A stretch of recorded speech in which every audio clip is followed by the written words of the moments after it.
السلام علیکم ورحمۃ اللہ وبرکاتہ۔ محترم سامعین و ناظرین، آج کا نبی کریم صلی اللہ علیہ وسلم کا معجزہ کمال کا معجزہ ہے۔ یہ معجزہ اس وقت پیش آیا جب حضرت جابر بن عبداللہ رضی اللہ تعالیٰ عنہ سخت بیمار تھے۔ بیماری کی شدت اتنی تھی کہ وہ کسی سے بات نہیں کر سکتے تھے اور کسی کی بات کو سمجھ بھی نہیں سکتے تھے۔ بیماری کی شدت کا عالم یہ تھا کہ حضرت جابر رضی اللہ تعالیٰ عنہ بے ہوش پڑے تھے۔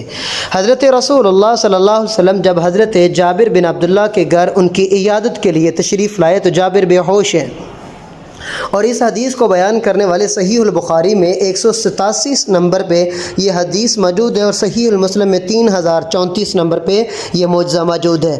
تو حضرت رسول اللہ صلی اللہ علیہ وسلم جب جابر کے گھر ان کی عیادت کے لیے تشریف لائے تو جابر بے ہوش ہے۔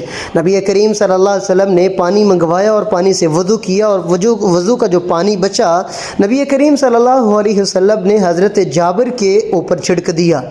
جابر رضی اللہ تعالیٰ عنہ اتنے بیمار ہیں، بیماری کی شدت اتنی ہے کہ وہ بات نہیں کر رہے، کسی کی بات کو سمجھ نہیں رہے، بے ہوشی کے عالم میں۔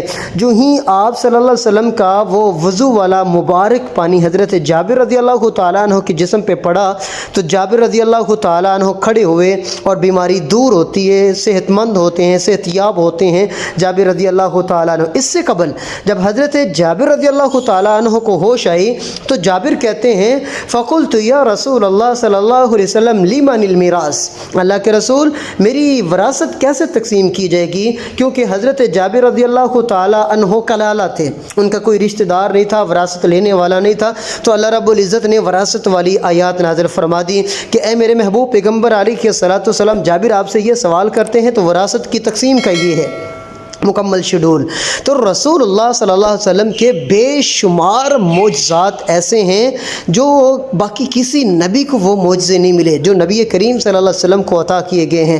تو مزید اس طرح کے خوبصورت معجزات کو سننے کے لیے ہمارے یوٹیوب چینل انمول موتی کا وزٹ کیجئے۔ آپ کو ہر جمعرات اور ہر ہفتے کو ایک بہت ہی خوبصورت معجزہ سننے کو ملے گا، اور تب تک کے لیے ہمیں اجازت دیجیے۔ اللہ حافظ۔ السلام علیکم ورحمۃ اللہ وبرکاتہ۔